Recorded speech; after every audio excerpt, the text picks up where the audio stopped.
Hi, how's everybody doing? First of all, happy Thanksgiving to everybody. We're doing our show, West 'em Up. It's Armchair All American AFC West podcast. My name's Milo Hay. I'm coming from Denver today. My name is Cade Gamble, and I'm coming from Fairbanks, Alaska, the hometown. How you guys doing? Nice. So, we'll get started. Of course, on some of the bigger news this week. So after that tough loss on Sunday, the Broncos went ahead and fired their offensive coordinator, Mike McCoy, who many thought was going to come in and just change this team around, get them going on offense, really work with Trevor Simeon or Paxton Lynch, whoever was going to be the quarterback when they brought him in, and just get things going. So. He's no longer with the Denver Broncos. What were your initial thoughts of that, Cade, when that happened? I was kind of shocked, honestly, because I think it was just too soon. I think the guy didn't really get a fair chance with the quarterback switching with Osweiler, and then now Lynch. I think Lynch is starting this Sunday, and then Trevor Simeon going to the bench earlier this season. But I think it's the right move for him because the offense ranks 18th in the league, and I mean they're 3-7, and a lot of people had a big hopes for them to have a turnaround season, and yeah, it just came as a surprise, but I think it's the right move for them moving forward. How about yourself? I think it was a great move on their part. Every loss that the Broncos have had this season, they've lost by pretty much 10 points or more. You look at this last week's game, and they only lost by 3 points, but it all started with just a really bad play at the beginning of the game when Osweiler went to go throw that ball, and the Bengals intercepted the ball and took it back all the way down, to the other side of the field where they could just pretty much walk into the touchdown. So, like I heard other people talk about, the thing with McCoy is he was more of a person that had a scheme, and Elway just doesn't want that right now. He wants, an offense to get rolling, an offense to take shots, here and there, not an offense that's just going to sit back and take things in stride with the game plan. So I could see it being a great move. The only problem is maybe with the quarterback talent that the Broncos have, this could backfire on them, but it also could expand their horizons and make them better players. Yeah, I also read something that the Broncos only have 17 touchdowns this season on offense, and I think they rank almost last place in the NFL in that category. And as an offense, you can't have that, especially when you have tons of weapons like Demaryius Thomas, Emmanuel Sanders. You also got great running backs in Charles and then C.J. Anderson. It's just it's sad to see them go through this, but I think it's the right move at this time moving forward. And like you said, Elway, he's not looking for that, and he's looking for the future of this franchise in the quarterback position and the offensive coordinator. And what a better time to do this now when you're 3-7 and your season's looking to be over. So hopefully they can find a guy. I forgot who's replacing him. Let me check real quick. Or do you know who's replacing him, Milo?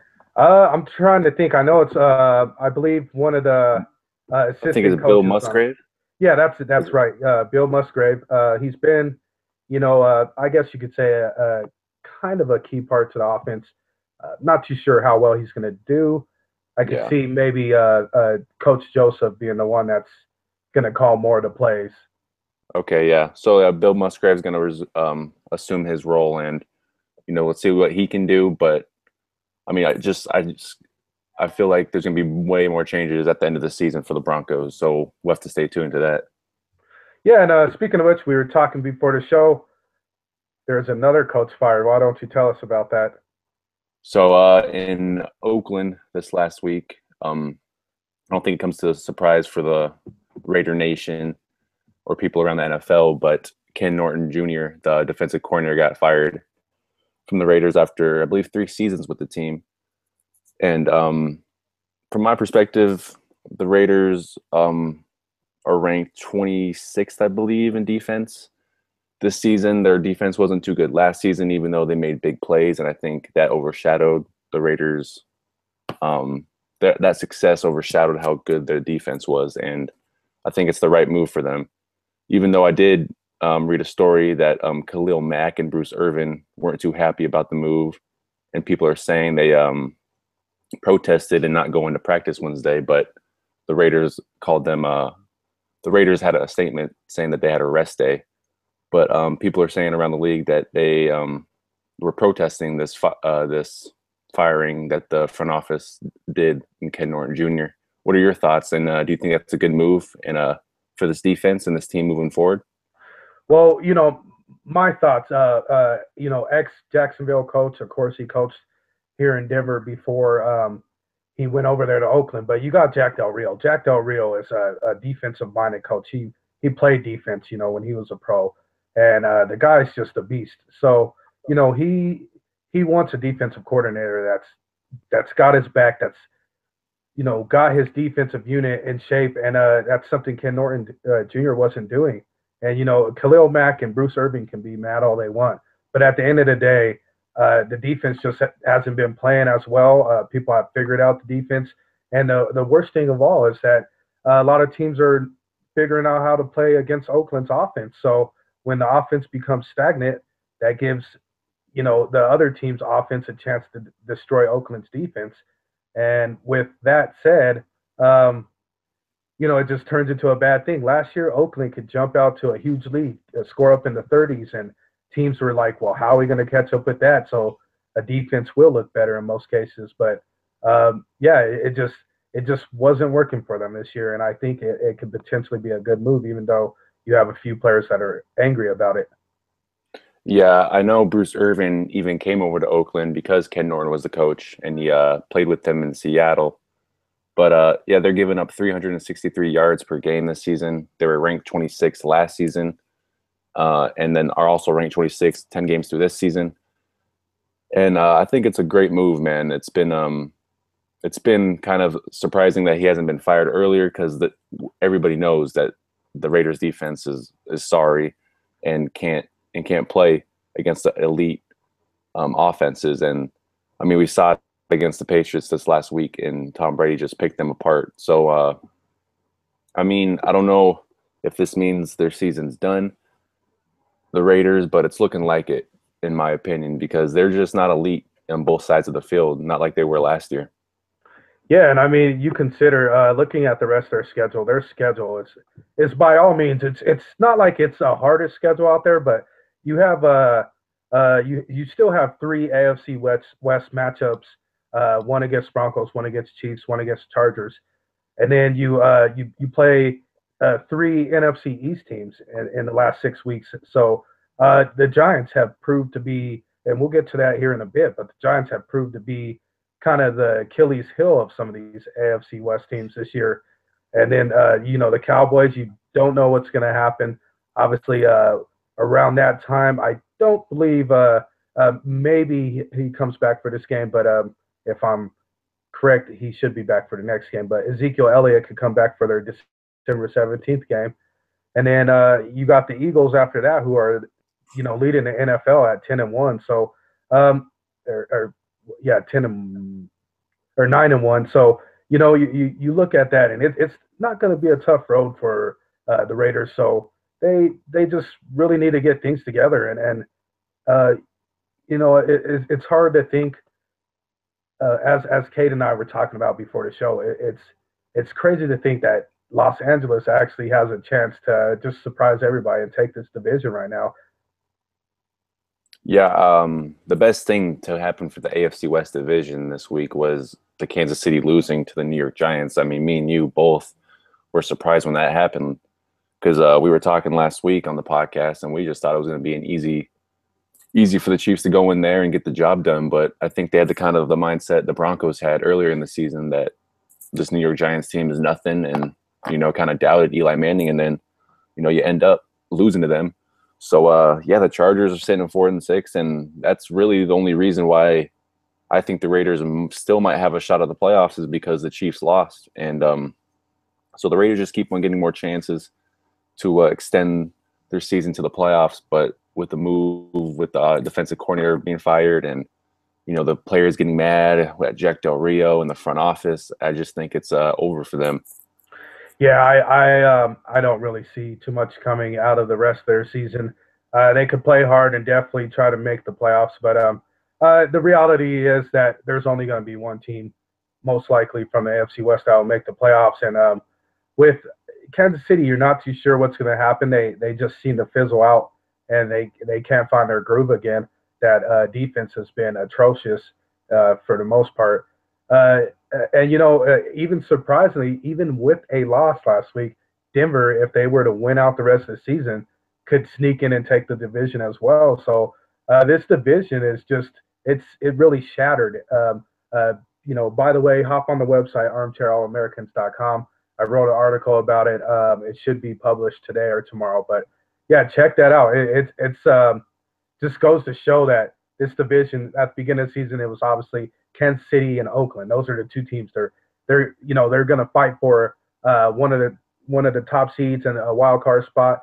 We'll see what happens with Denver and Los Angeles, but it's totally just flip flop with Kansas City and Oakland being stagnant and being so far underwhelming to the rest of the league, and then Denver starting out hot, and all of a sudden people expose them for what they really are.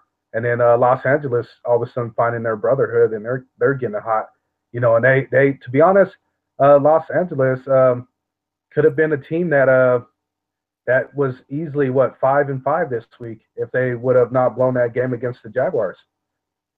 Yeah, exactly. They could be. I feel like they could, be, I don't know what, 7, have a better record than the Chiefs because they've just lost so many close games this season, and it's just. And they're finally starting to click, as we saw last Sunday, in all cylinders, man. Just the offense and defense playing at the highest level they've played all season. And, yeah, it's just Kansas City. It's just they lost the last 4 of the 5. I'm not sure what's going on over there.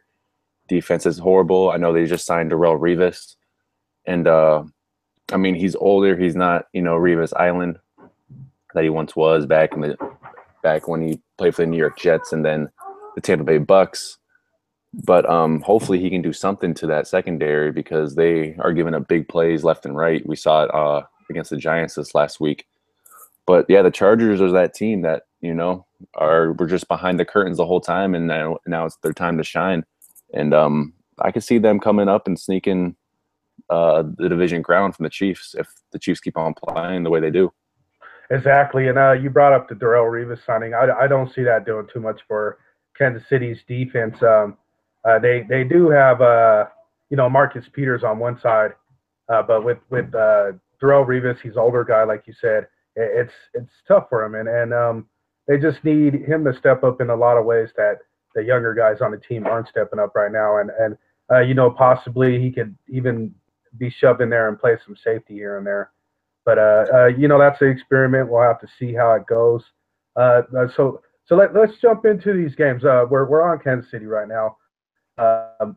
What did you think of this Jets game? To me, I was just shocked. I couldn't believe I'm flipping through channels, and next thing you know, I see it's 9-9, and they're going into overtime, and both offenses are stagnant and just can't move the ball really. But all of a sudden, the Giants get an opportunity to kick the game-winning field goal, and they do. So I was just shocked. I couldn't believe. We talked about it last week how Kansas City could really make their mark and get back headstrong, but they failed here big time. Yeah, they did fail big time. I'm in the same boat as you. I didn't even really watch the game until like the late fourth quarter because I thought Chiefs were just going to run by them and, blow them out of the water. But I tuned in and, it's I think the Giants were up 9-6, and I was like, oh my gosh, with a couple minutes left in the game.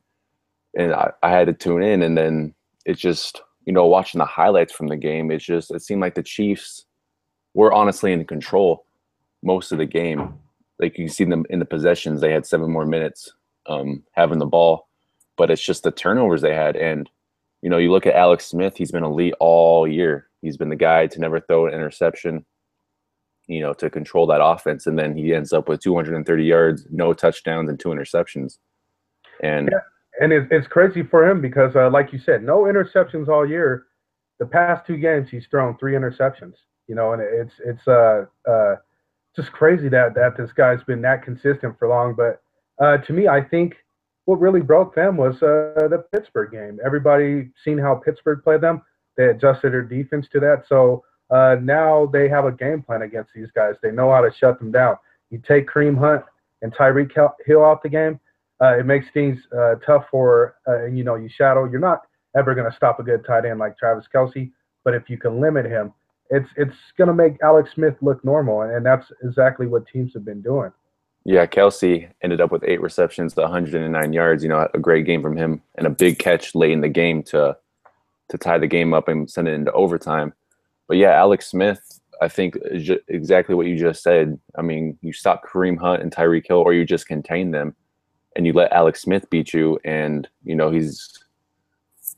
turns into the Alex Smith of the 49ers back in the day. Throwing interceptions, and because he's not really ever been a big threat deep down the field like a Aaron Rodgers or like a Cam Newton or Tom Brady. So, I mean, that Pittsburgh game, I think, was a turning point in the season. I think they were undefeated going into that game, if I remember correctly. Yeah. And everybody was just on their bandwagon. I think it got to their head, and then once they lose that game, teams just start picking them apart, like you said, and they lost the last 4 of their 5 games. And I don't know, who are they playing this upcoming week? The Bills. The Bills, yeah. So the Bills, I mean, I don't know, they're kind of shaky right now, starting a quarterback that shouldn't have been starting, but the Bills are always tough to play, and I don't know. This Kansas City team scares me a little bit because they were once the best team in the NFL for many weeks, and now they look like average, like an Oakland Raiders team or Los Angeles Chargers team. Yeah, and like you said, the Bills have been shaky recently, and I believe Taylor is getting the start this week. He's getting a nod, so he'll be back on the field. It's crazy that Nate Peterman, first of all, threw 5 interceptions, as much as Taylor has thrown pretty much all year. But we'll get to that in that Los Angeles Chargers game here soon. But it's crazy that the Bills are obviously heading over. They're going to play in Kansas City, and you look at a team that has a good defense. They have great running backs. The offense hasn't really found a platform to just be consistent. And with that said, though, Kansas City's defense has just been so sketchy. During their 4 losses, and even the one win that they had in those within those losses, all their losses. But it's just been, it's too tough to call. Like you said, I'm not sold on the Chiefs right now. Even if they are the team that wins the AFC West, I'm just not sold on them. Yeah, I think it'll be an early exit if they do end up winning the AFC West. And I think the Darrelle Revis move was kind of a desperate move from them. You get a washed up cornerback, who's past his heyday, being the best cornerback in the league, and just throw him in there on the second half of the season. I don't know what it's a desperate move in my opinion, and I think they're scared about their future in the season. And the Chargers and the Raiders are 2 games away, and the Chiefs might end up losing this division to that. So hopefully they can turn it around and start producing the offense like they had earlier in the season. But Alex Smith needs to step up, man, because I think this team is going to go as far as he's going to put them, because Kareem Hunt, I mean, last week, 73 yards, 18 carries, not too bad. But defenses are finding out to stop him and let Alex Smith beat them. And I don't think he's just that an elite quarterback to do that. Exactly. And, depending on what happens this week, I honestly believe we could honestly see Patrick Mahomes here soon if Alex Smith doesn't get it together. And this is one thing that, some people speculated. I was one of those ones. Patrick Mahomes, he looks like an excellent quarterback. He's a little bit more mobile. He throws just as well, if not a little better than Alex Smith. So it could be the possibility that if Alex Smith fails this week, we will see some Mahomes here soon. So while we're on, we just gave you, I guess you could say, a little bit of the preview of the Bills and Chiefs game this week.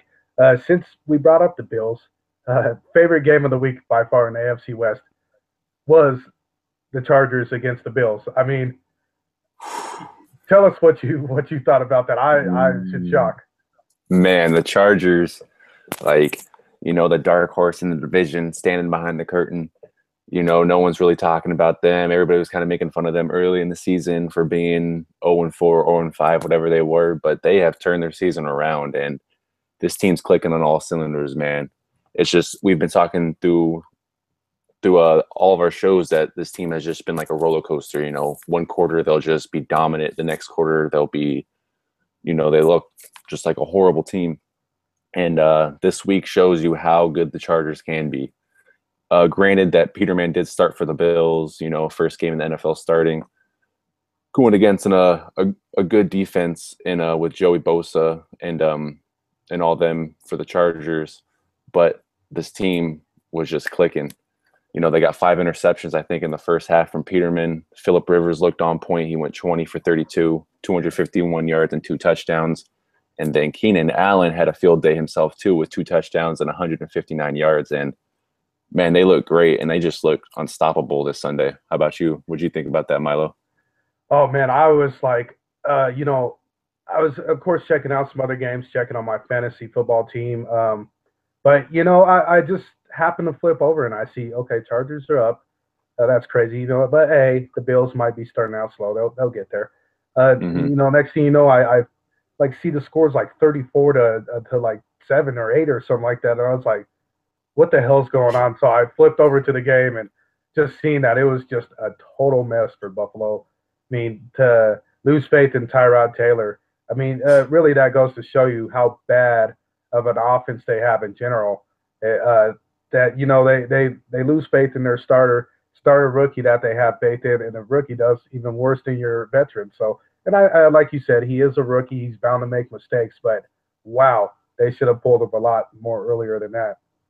Yeah, I think the Tyrod Taylor benching was just confusing throughout the NFL. I'm not sure. We talked about it last week. We just were in shock when we found out the news, and because Tyrod Taylor has been a great quarterback, man. He doesn't really throw that many interceptions. He keeps the ball, and he's a threat throwing the ball and running the ball. And you saw in the second half that Buffalo Bills scored 17 points when he came in and during halftime compared to the 7 points they scored in the first half with an amazing run from LaShawn McCoy. So I don't know if it would have been different if Tyrod Taylor started the whole game. But this Chargers team was just had a field day. Even Melvin Gordon, 80 yards for a touchdown, 20 carries. Everybody was just playing at the best level they've played the whole year. Yeah, and I mean they obviously face off today. Here actually in about I'm in Mountain Time, of course. So here in about an hour and 15 minutes they'll be playing against the Cowboys in Dallas. And with the Cowboys, they've really struggled here of late. So, I could see. I was about to just make, I guess, a bold statement. I can honestly see the Chargers winning 6 games straight and taking this division. They're looking like a quality team that's starting to get their head in the game and starting to just become a solid unit altogether. They have one of the best defenses. You got elite pass rushers who don't get talked about as much, and Joey Bosa and Melvin Ingram. You got 2 great running backs, obviously Melvin Gordon, Austin Eckler's coming up, and Phillip Rivers, who hasn't been like super Phillip Rivers this year, but he's been playing great enough, and I think we haven't seen the best of Phillip Rivers this year. So, the sky's the limit for this team, and if they can really just focus on the rest of the season, they'll win the AFC West. Yeah, I think they're peaking at the right point. You had the Kansas City Chiefs who started the year on top of the grid, just had their max peak, and then they're slowing down. And the Chargers started, lower on the graph and now are just peaking. And they're doing it at the right time because they have the Cowboys, like you said, today. been struggling with Ezekiel Elliott, that offense, and then it's showing how bad their defense is. So I think the Chargers are playing them at the right time. And then they have the Browns, Redskins, Chiefs, who have been struggling, but still an AFC West game, Jets, and then the Raiders. So I can see them winning 6 in a row and going into the playoffs 10-6 and taking the division title from the Chiefs, because we both know that this Chargers team can be, if not the best team in the AFC West, when their offense is playing good and their defense. And I think they're finding the rhythm at the perfect time. Yeah, and it's just crazy to see how I guess you could say how badly. I mean, with the Chargers' rise after they started the season, what was it, 0-4? Just to see how crazy that this division is becoming, and so really it does all depend on other teams. But with the Chargers, they are the hottest team. They seem to have the most well-rounded team at the moment. So I think they're going to be a good team. And like you said, you just pointed out the rest of their schedule.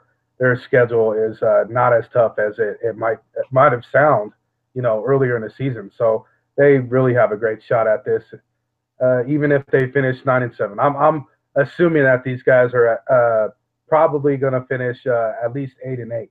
But I'm making my bold statement saying they're going to win all 6 of their last games. Yeah, I think they'll be competing for the top spot in the division at the end, or maybe a wild card spot, because I can see them going over 500 as well. I'm looking at the 9-7 range, but I wouldn't be surprised if we go 10-6 at the end of the year. And it's just crazy to see how this division has just gone up and down the whole season. I mean, it was the best division of football for the first 2 weeks, and that's what people were saying before the season started. And then I don't know what happened. It's just all the teams' defenses, just the Oakland and Denver at least, and the Los Angeles Chargers just became mediocre. And it's crazy to see where we are now and seeing that the Chargers coming out of nowhere, we're thinking that they're going to end up taking the division from the Chiefs. I'm just like completely shocked. Of course, you're an Oakland fan. I'm a Denver fan, and we had hopes for our teams to shoot through and just kill it. And just to know that that's probably not going to happen for our teams, it's like amazing, But I guess let's hop on to our last 2 teams. So Denver, of course, they faced off with Cincinnati, and that game, I mean, it was as bad as it could get all year. I think it was really, I mean, there have been exclamation points on our season already for how bad it's been, but that was probably the 20th one right there. That was a game they should have won. Looking at the statistics, I believe the Broncos held Cincinnati to under 200 total yards on offense, if I'm correct. Let me take a look at that really quick. But it was, it's horrible that the Broncos have been playing this bad. Excuse the sounds there, but it's horrible that they've been playing this bad, and they're just not looking like a team that should have the number 1 defense. They held Cincinnati to 190 yards of offense, and they still lost the game by 3. And it was all because of poor play calling, a couple bad turnovers. Time of possession that was in Broncos' favor a little bit. They had more first downs, but really it went to show you that was the Broncos' problem all year. It's just turnovers and just, letting certain things affect them here and there. So what were your thoughts when you, looked at the game or tuned into the game? My thoughts were exactly what you said. I think I have the wrong game stats for this game. Actually, no, I got the right one. Okay, perfect. But yeah, it's just the turnovers that the Broncos had this year, and I think it comes down to Osweiler. It seems like he looks so good going down the field. He's confident. It's his 3rd week under center, so I mean he looks confident. And then throws a costly mistake, throws a turnover, and the guy goes, I forgot who got the interception. Oh, Gosh, what's his name? Kilpatrick, right? Or yeah, Kirkpatrick? Kirkpatrick. Yeah. Yeah. So I mean, he goes all the way down the field, and the Bengals, get an easy 7 points that way. And then, like you said, it's just I don't know. It just seems like this Broncos team just can't finish a drive or anything like that until late in the game, and before you know it, it's too late.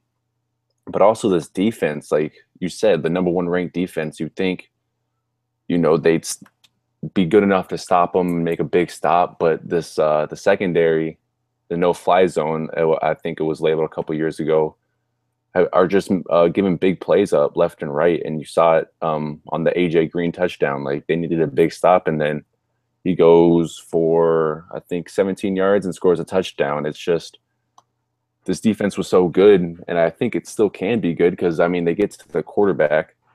I think they got to the quarterback how many times? I think two times this last game, and they were all over McCarron through the whole game. And I don't know, man. It's just the offense isn't as good with Osweiler back there, even though I think he should be approving being his third week under center. But it's just looking bad on that defense, and I think their confidence is still at an all-time low. Yeah, and I mean they're going with Paxton Lynch this week against the Raiders.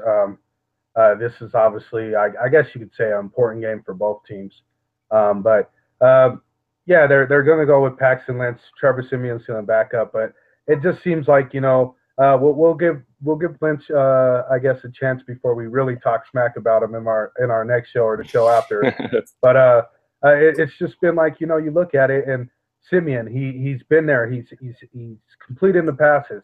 He's just making poor mistakes, holding on to the ball a little bit too much, and just doesn't seem like he has his head on his shoulders all the way. With Brock Osweiler, there has been a combination of bad drops and this and that, but Osweiler is about a 50% completion kind of guy. He does have the arm, but he's another one to make maybe not as much poor decisions as Siemian is, but Siemian does, but he makes some poor decisions as well. And really what it comes down to is it just seems like we have systematic guys here in Denver, and they're guys that fit the system of the coach. They're guys that will, let the coach call the play, and then they'll follow the play.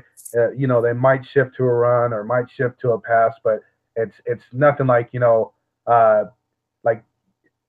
with Jack Del Rio, he can trust Derek Carr to call a different play and say, okay, this run's not going to work. They're playing man-on-man over there with the safety that's playing up close to the line, so I could throw this bomb over here to Amari Cooper this play. That's something you can't do in Denver. These guys aren't going to call their own plays, and so it just kind of teams know their game plan, and so that's why they got rid of Mike McCoy, and that's why you'll see Paxton Lynch this week playing against the Raiders. Yeah, with a systematic quarterback, your rushing's got to be good and your offensive line has to be good. And the offensive line has been a struggle in Denver for a couple of weeks now. And what also has to be good is your defense. And I think your defense was so good during the beginning of the season and in seasons past that it's overshadowed the not so good offense that they've had the past couple. Even the last year with Peyton Manning, I think the offense wasn't that elite. It was just how good that defense was, and that's what ended up winning the Super Bowl for them. And now that we see the defense struggling and not being as elite, I mean, then everybody starts to question the offense, and I think it's just been that way for a while. And like you said, Lynch is coming in this Sunday. I think it's a desperate move from them. They're 3-7 right now. And their season seems to be done, and I think it's just like giving him a chance, the first round pick. But I don't see him being the future for the Broncos or nothing like that. So I mean, we'll see what he can do. I don't want to judge him too hard because I've never seen him play. But yeah, I don't. I just think they're throwing in the towel for the season, and just trying to get through it and get to the off season to make some moves there in Denver.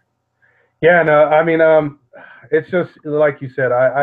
honestly, we'll have to wait and see what Elway and the front office do. But there's four quarterbacks on this team. They obviously have some time invested in Lynch, so I could see him possibly staying here. I believe Simeon's contracts are coming up to where he probably won't be back with the team here soon. Maybe he has one more year left or whatnot. Osweiler has the 1 year.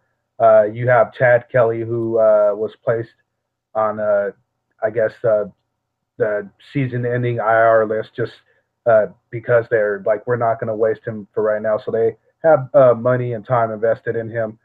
So they could go out and draft a quarterback, but imagine this team if they had any of the other three quarterbacks in the AFC West. They probably would be like 7-3 or something like that instead of 3-7.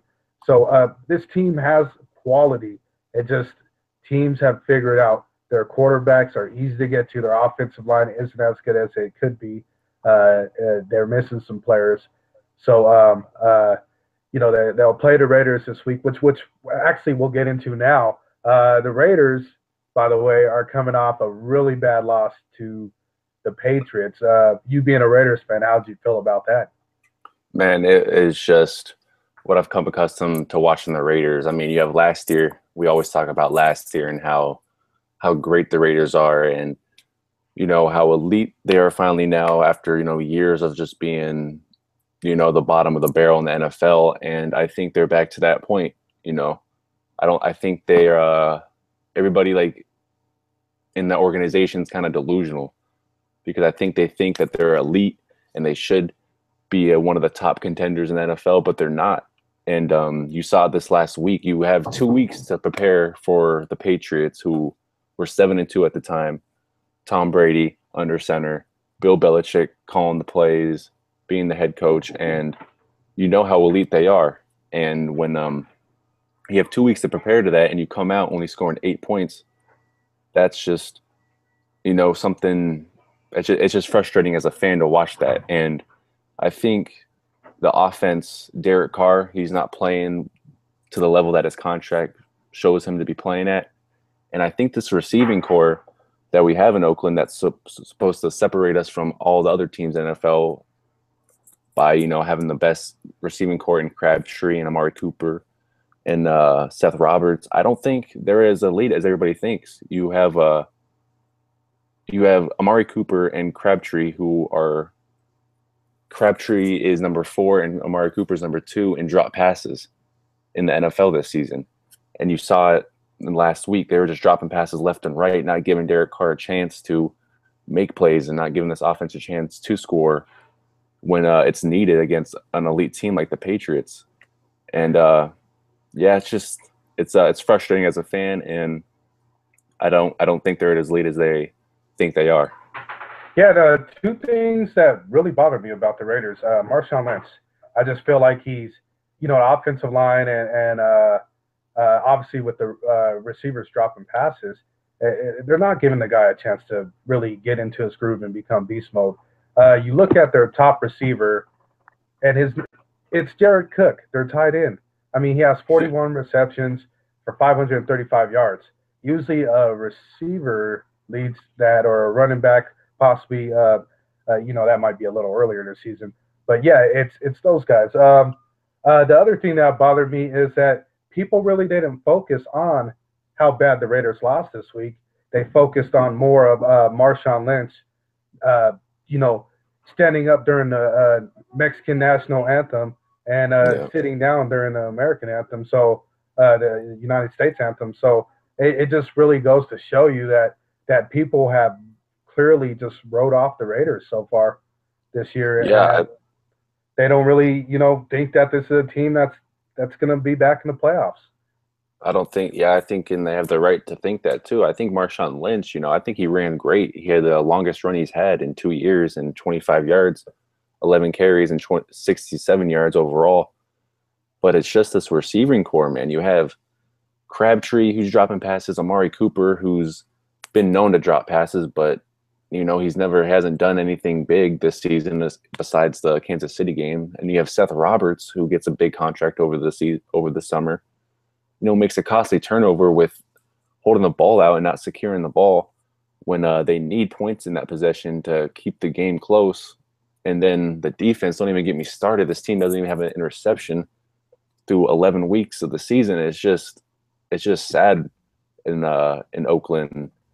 And yeah, I just think players getting mad at the front office, getting mad at Jack Del Rio. I think it's just going to crap over there. And with all the news about them moving to Las Vegas and all that, it's like this team's being wrote off. And I think that last season was just a fluke, in my opinion. I hear you. It's so I mean, just with this week, I think both teams need a break. One team's got to win this week, and Broncos Raiders are gonna match up, and they both have major issues. So they definitely need each other, and they need each other to kind of get some of that anger out. I'm gonna guess that it's gonna be a pretty rough game. There's gonna be a scrappy game, just a tough game for both teams. So. Yeah, yeah, either team, I will say, is not going to make the playoffs. So it's just tough to watch. It has been tough to watch for both teams. Yeah, I mean, at the beginning of the season, when these teams were just being elite, I think there were two teams that were both in the top 10 in the NFL power rankings. Looking at now, the Broncos stand at 3-7, the Raiders stand at 4-6, and it's just one of those games where that neither of these teams are going to make to the playoffs, and it's just been both teams' seasons have been disappointed. It's going to be a kind of a sad game to watch. Yeah, I know it's in Oakland, and the Broncos are going to Oakland, and I might give the Raiders a little bit more favored over the Broncos because this Paxton Lynch is coming in as his first week starting the season. But I mean, I could see the Broncos coming in and just exposing that defense in the Raiders. Yeah, I hear you. Sorry to our fans. I'm getting a sort of a death stare from my girlfriend. We were kind of running behind today. It's Thanksgiving, so we'll close the show out like we usually do. This is a little bit of a shorter show just because of the holiday. Cade's got he's up there in Alaska with his family. I got to head over to my family's house here down in Denver. So we're gonna start out. Who's your defensive player of the week for the AFC West? Defensive player of the week. We have the Bills. I mean, not the Bills. The Cowboys playing the Chargers. Chargers going to Dallas to play the Cowboys in, I think it's AT&T Stadium down there. And I'm gonna go with Melvin Ingram, man. I think he's been an elite pass rusher this year. With him and Joey Bosa have been the dynamic duo down there, and I think he's gonna, contain Dak Prescott down there and get a couple sacks. Yeah. How about you? I honestly, like, you read my mind. I agree, and that's something I highlighted in the article. Is I think that Los Angeles, their defense they're excelling really right now, and they're looking great. So I believe that their whole defense in general, mainly Melvin Ingram and Joey Bosa, but those guys are going to get in Dak Prescott's head. He doesn't have his running back. Des Bryant hasn't been escape for him this year. Jason Witten's getting older, by the day. So, I will honestly agree with you with the Chargers defense having to dominate this week. Oh, yeah. I mean, I can't wait to watch it in about like an hour or half an hour, whatever it is. But it's going to be a good game, and that defense is becoming elite right before our eyes late in the season. So it's going to be good. On to the offensive player of the week. What's your pick for that, Milo? Man, I'm gonna have to go with Paxton Lynch.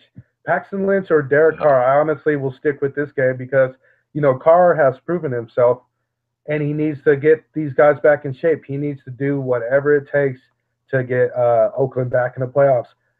At the same time, Paxton Lynch also has to step up and be a big contributor to show the Broncos, you guys took me in the first round last season.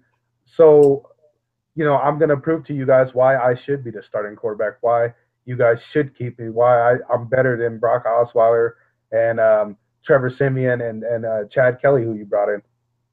Yeah, I think it's a perfect opportunity for him to show the Denver Broncos that they picked the wrong people in training camp when Paxton Lynch has been picked over, I think, 2 times. Simeon has beat him out. But I'm not going to go with Paxton Lynch, but I'm going to stay with the Broncos, and I'm going to go with Emmanuel Sanders, actually. And I think he's going to be open all day, and if Paxton Lynch can find him, he can maybe even bring a win to the Broncos because the secondary in Oakland is everybody knows it's horrible. I think they started a safety as a cornerback last week, and yeah, man, it's just hectic over there with Ken Norton Jr. being fired.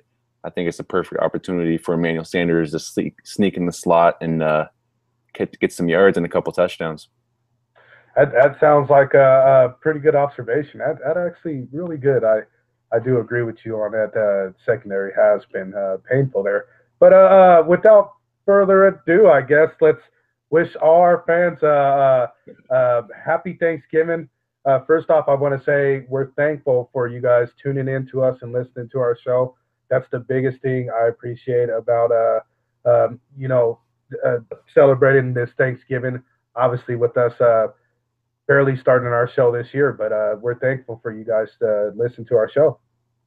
Yeah, thankful for everybody who tunes in every week, and hope you guys have a great and safe Thanksgiving. I know I will here in Alaska, and hopefully everybody around the world and around the U.S. listening. Have a good one. Stay safe out there, and enjoy all the moments with your family, man. And have a good one. Great. By the way, Milo Hay from Denver, Colorado, Cade Campbell from Alaska, and this has been another episode of West 'em Up, an AFC West podcast by Armchair All Americans. Thank you for tuning in. Doses.